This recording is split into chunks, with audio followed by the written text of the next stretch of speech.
સુરત શહેરમાંથી ફરીથી મળ્યું એમડી ડ્રગ્સ. અમરોલી કોસાડ આવાસમાંથી ડ્રગ્સ ઝડપાયું. સુરતના કોસાડ આવાસમાં ડ્રગ્સ વેચનાર આરોપી સરફરાજ ઉર્ફે તોફિક પઠાણ ઝડપાયો. આરોપી પાસેથી 135.66 ગ્રામ જેટલો એમડી ડ્રગ્સનો જથ્થો પોલીસને મળી આવ્યો. સાથે 2 લાખ રૂપિયા રોકડા અને 2 મોબાઈલ પર પોલીસે જપ્ત કર્યા. આરોપી કોસાડ આવાસનો રહેવાસી છે. પોલીસે રૂપિયા 13 લાખથી વધુનો ડ્રગ્સનો જથ્થો આરોપી પાસેથી કબજે કર્યો.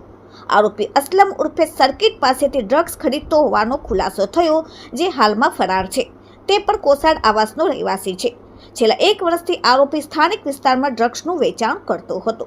આ સાથે આરોપી સરફરાજ ઉર્ફે તોફિક પઠાણ કેબલ ઓપરેટરનું કામ પણ સ્થાનિક વિસ્તારમાં કરતો હતો.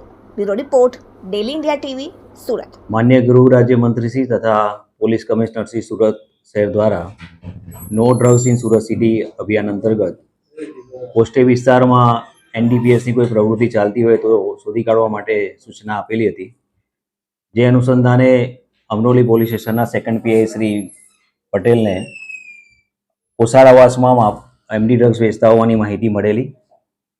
જે આધારે તેમણે તથા પીઆઈ શ્રી વનારે રેડ કરતા આરોપી સરફરાજ ઉર્ફે તોફિક ઇબ્રાહિમ એની પાસેથી 135.66 ગ્રામ જેવું એમડી ડ્રગ્સ મળી આવેલું હતું,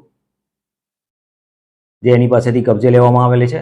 આ સિવાય એની પાસેથી 2 લાખ રૂપિયા રોકડી તથા 2 મોબાઈલ ગુનાના કામે કબજે કરવામાં આવેલા છે.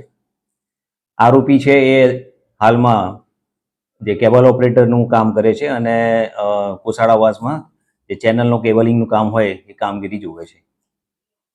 આ ગુનામાં એક બીજા આરોપી જે વોન્ટેડ દર્શાવેલ છે એમાં અસલમ ઉર્ફે સર્કિટ યાકુબ પટેલ કરીને છે, જે પણ કોસાડ આવાસમાં રહે છે.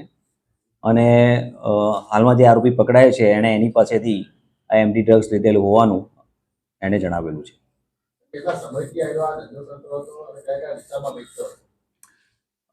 હાલમાં પૂછપરછ દરમિયાન એણે જણાવેલું છે કે છેલ્લા 1 વર્ષથી આ પ્રવૃત્તિ કરે છે અને છૂટક વિસ્તારમાં એ એમડી ડ્રગ્સ વેચાણ કરેલે છે.